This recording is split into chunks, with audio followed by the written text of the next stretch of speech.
Assalamualaikum warahmatullahi wabarakatuh. Good morning and may peace be upon us all.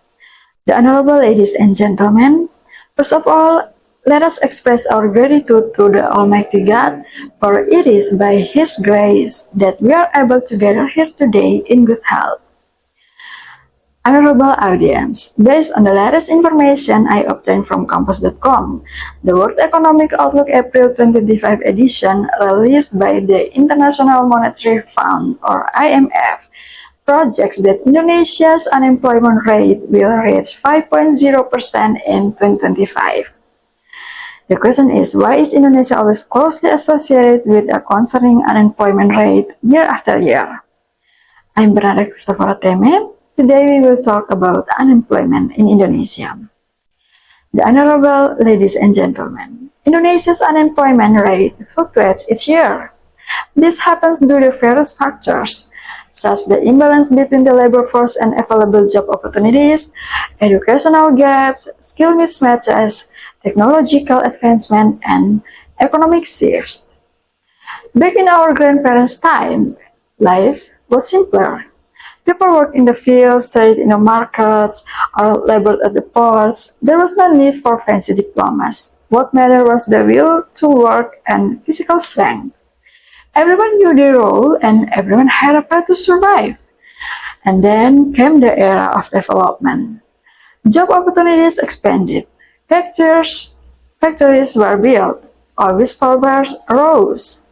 But slowly we began to feel the difference. Those with higher education had more opportunities. And meanwhile, those left behind education started to face the harsh reality of unemployment. And now, we live in the digital age. Everything is instant, everything is online. Yet ironically, finding a job today feels like searching for a signal in the jungle. It exists, but it's hard to find. Why? Because the world of work is evolving rapidly, but our system and skills haven't always kept up. Many college graduates end up sitting at home not out of laziness, but because of they are confused. Where do I even start? So, what is the solution? The first one, the government must create policies that open space for their creativity. The second one, schools and universities must teach real-world skills, not just theories. And the third one, we, as the younger generation, must become lifelong learners.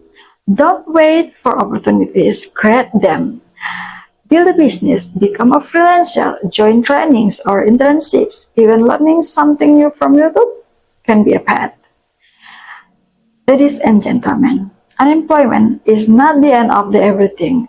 It can be the beginning. If we choose to rise and move, it's not about who is the smartest, but who is the most resilient and adaptable. It's not about who gets a job the fastest, but who is the most ready to change, ready to face change. So let's turn challenges into opportunities.